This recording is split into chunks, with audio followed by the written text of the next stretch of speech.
Okay, guys. So superintendent gave me this payphone off a job site. I'm actually going to use it as a house phone.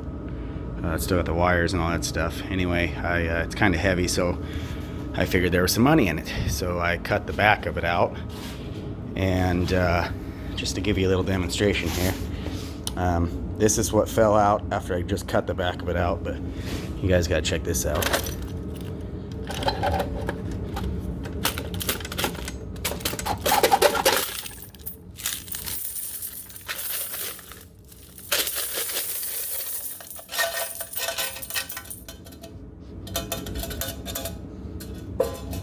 Are you kidding me right now? I don't know how much these hold, but oh wow.